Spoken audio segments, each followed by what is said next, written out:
Ay, na nakalima na nakatuig kinara sa extension. Karon mo lang mic, nag-ubra ko extension di kay para sa Christmas tree. Nagsaksak 12 volts ni siya tapos pila man lang ni galing kay kung kay sa amin ginita niya gamo gid sa kay kiber mo pabayaron pa ano nila pa paano pa ako nila sa pa-depositohan ako sa bangko. Kay ginukuan ko ang customer service nila.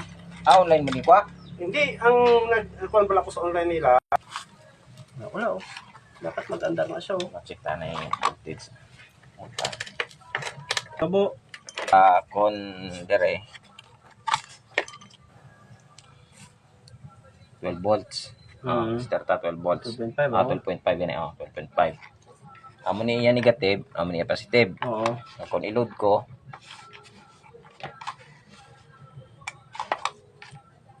nabunobo lang.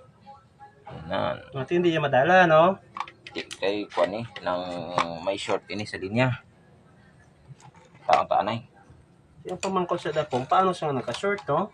Normal gina siya sa electronic components kay kung kaysa gabigay gid ang pisa. Amo nang diferensya man ang imong kuan. TV. May leak na siya. Dapat wala na ari sa mukha diode ari ini. Wala ni siya. I-reverse ko. Yara na siya hulag.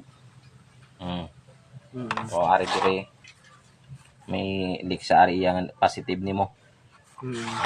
Kung ibutan ko na siya kay may kurit na positive na siya sa diode. O ara hulag siya. Kay positive terminal ni. I-reverse mo na siya dapat wala na siya hulag. Pura raw may leak na siya. May leak siya. Amo na ning ginaguba ya.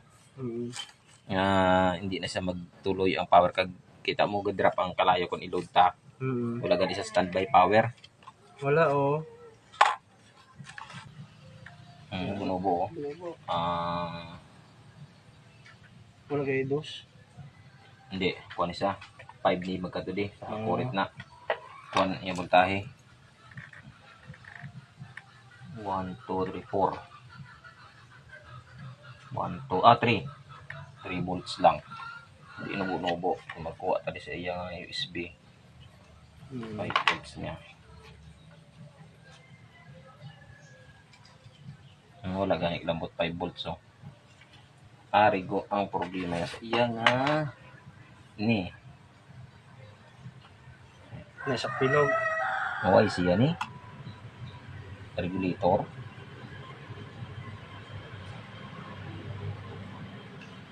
May gamay yung output.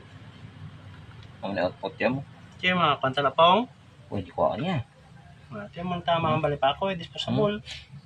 Oo, gamay-gamay no. Nakita mong ang kalayo ga kibo-kibo. Amo ni siya guba. Oh, hindi stable. Daw pulso, hindi stable. Dapat makontinue siya mga mag 12 volts ni sa tani, ang i-out niya andar ni. Kaya galing kay wala kalambot 12 volts oh. May gamay output oh. Amo ni out mo. Ari abi body ground ni.